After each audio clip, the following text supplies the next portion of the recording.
ইমন তার বাবা মাকে নিয়ে এসেছে। জমিলা, ফারুক ইমনের বাবা মার সামনে বসে আছে। ইমন তার বোনকে পছন্দ করে, এটা শুনে ফারুকও খুশি হয়েছে, কারণ ইমন তার বন্ধু। খুব কাছ থেকে দেখে সে ইমনকে। মিমের জন্য ইমনের থেকে ভালো ছেলে খুঁজে পাওয়া যেত না। এসব ঘটনা মিম এখনও বিশ্বাস করতে পারছে না। বারবার সে আয়শাকে জিজ্ঞেস করছে, ভাবি আমি স্বপ্ন দেখছি না তো?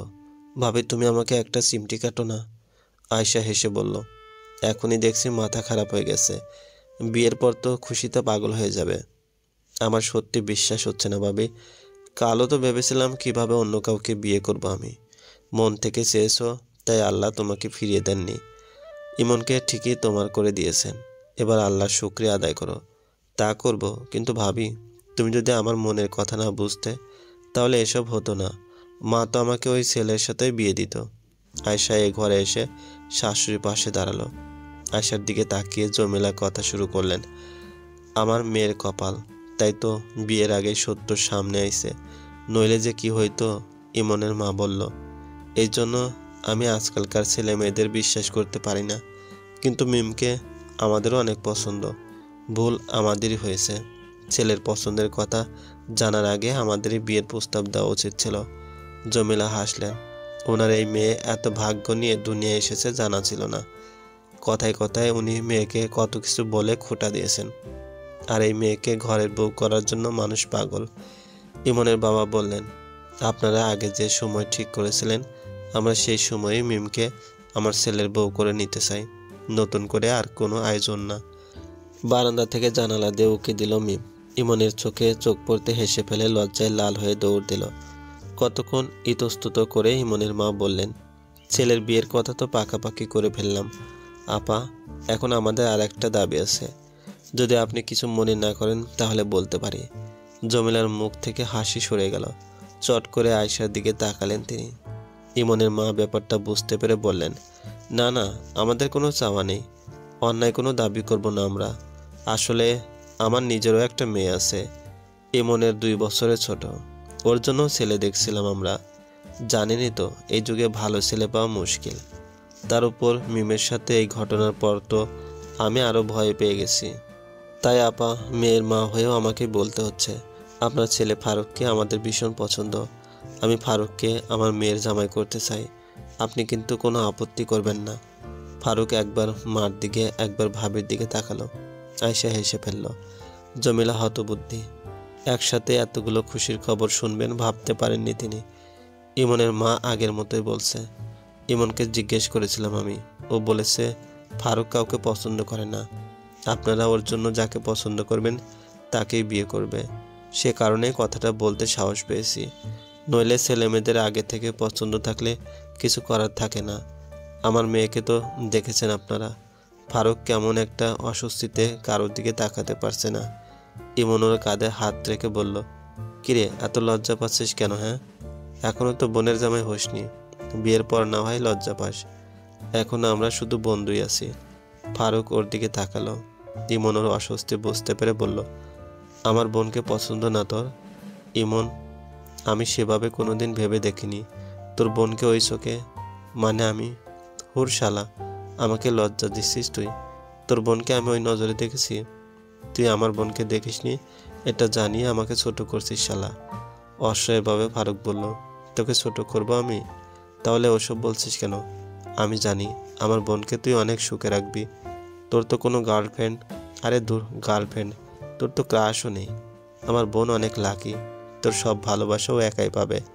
লজ্জা পেল ফারুক। হেসে ফেলে এমন বলল, আহা শালা দুলোভাই আমার মেয়েদের মতো লজ্জা পায়। নির্ধারিত সময়েই ইমন আর মিমের বিয়ে ঠিক হলো। এটাও ঠিক হলো ওদের বিয়ের 2 মাস পরে ফারুক আর দিয়ার বিয়ে হবে। বাড়িতে একসাথে দুটো বিয়ে। আয়শা যে কত খুশি লাগছে তা সে বলে বোঝাতে পারবে না। ওরা চলে গেলে জমিলা একা বসে আছেন দেখে আয়শা কাছে এসে দাঁড়ালো, ডাকলো, মা, হ কও, ঘুমাবেন না? আজ আর ঘুম আইব না রে মা। কতদিন পর শাশুড়ির মুখে মা ডাক শুনে মন ভরে গেল আয়শার। তিনি শেষ কবে মা ডেকে কথা বলেছিলেন আয়শার মনে নেই। জমিলা আয়শাকে বসতে ইশারা করলেন। আমার বিশ্বাস হইতেছে না, আমার মাইয়া পোলার দুজনের বিয়ে ঠিক হইয়া গেছে। মায়াটার জীবন বাঁচাইয়া দিলা তুমি। আমি তো ভণ্ড একটা পোলার লগে ওর বিয়ে দিতে চাইতেছিলাম।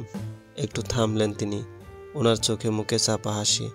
ফারুক, ওরে নিয়ে আমার চিন্তা ছিল, আর সেই চিন্তাও দূর হইল। মায়ার মা নিজে আমার পোলারে পছন্দ করছে। ওরে আমি অপদার্থ কইতাম, আমার ওই অপদার্থ পোলা গলা ভরে আসছেন ওনার। বেশ খুশিতে যেমনটা হয়। আয়শা চুপ করে শাশুড়ি খুশি দেখছে। বড় ছেলে মারা যাওয়ার পর থেকে মানুষটা হাসতে ভুলে গিয়েছিলেন। কারোর সাথে ভালো করে দুটো কথা বলতেন না। এত খুশি তো কখনো হতেন না। সবার প্রতি মনের মধ্যে রাগ ধরে রাখত। আজ কত খুশি দেখাচ্ছে। হঠাৎ করে আঁচল দিয়ে চোখ মুছলেন উনি। আয়শা অবাক হলো, মা খুশিতে কাঁদছে নাকি অন্য কারণে? আমার আনিস, বলতে বলতে টুপ করে আরো 2 ফোঁটা পানি গড়িয়ে পড়ল। কান্নামাখা গলায় উনি বলে চললেন, আনিস বাইচা থাকলে আজ ওর চেয়ে বেশি খুশি কেউ হইতো না, কেউ না। ভাই বোনের লাইকা জীবন দিত। মেমরে সারাদিন কোলে রাখবো। আমি ফারুকের মারলে বকলে আমার লগে রাগ করতো। ওর ভাই বোনেরে কিচ্ছু কইতে পারবো না। বড় ছেলের কথা মনে পড়ায় বাকি সব সুখ ভুলে গেলেন তিনি। ছেলের জন্য বুক ভাঙ্গা কান্না করছেন। সেই ভাই বোনের বিয়া ঠিক হইছে, কিন্তু আমার আনিস নাই। ওরে আল্লাহ আমার কাছ থেকে নিয়ে গেছে। আমারে রাইখা আমার পোলারে নিয়ে গেছে। আমি কেন বাইসা আছি? আমারে আল্লাহ কেন দেখলো না? আয়শা আর মায়ের সামনে বসে থাকতে পারলো না। মুখ চেপে ধরে সে দৌড়ে বেরিয়ে এলো। নিজের ঘরে এসে দরজা দিয়ে কাঁদতে লাগলো। এই 2 বছরে আনিসকে সে এক মুহূর্তের জন্য ভুলতে পারেনি। এই লোকটাকে সে ভালোবাসতো না, বিয়ে করতে চেয়েছিল না। কিন্তু বিয়ের পর এই লোকের ভালোবাসা, ওর খেয়াল রাখা, ওর প্রতি সম্মান দেখে বেশি দিন দূরে থাকতে পারলো না। সেও মন থেকে স্বামীকে ভালোবাসতে শুরু করলো। আনিস মারা যাবার পর মনে হয়েছিল সে হয়তো আর বেঁচে থাকতে পারবে না, কিন্তু বাঁচতে হলো।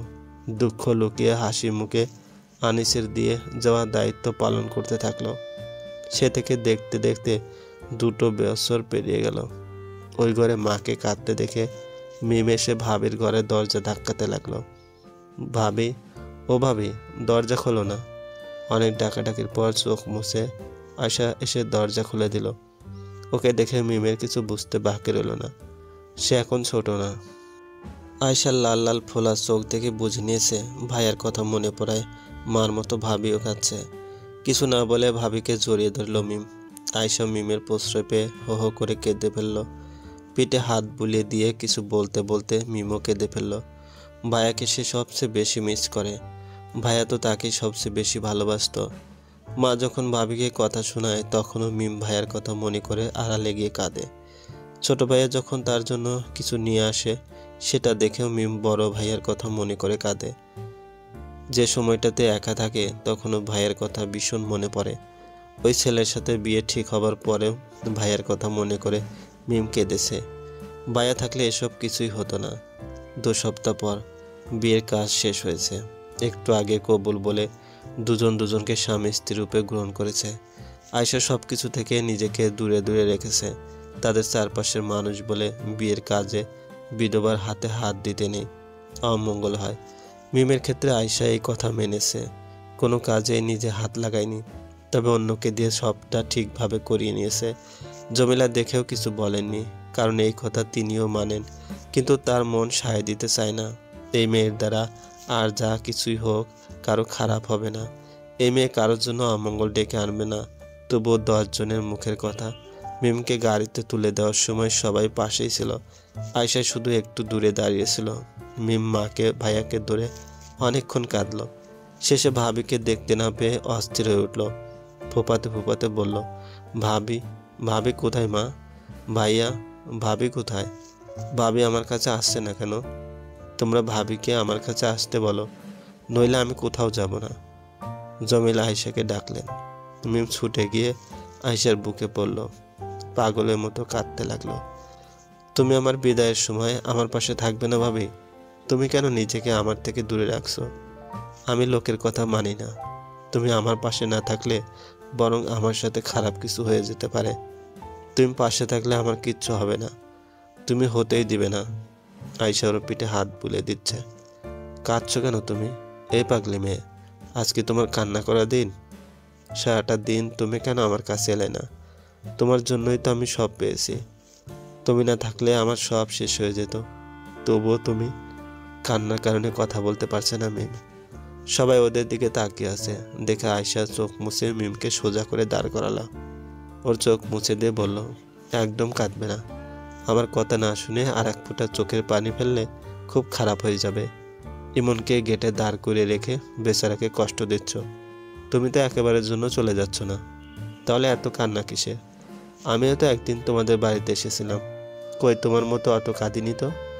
মিমকে গাড়িতে তুলে বিদায় করে দিয়ে আয়শা এসে নিজের ঘরে ঢুকলো। জমিলা বারান্দায় বসে পড়েছেন।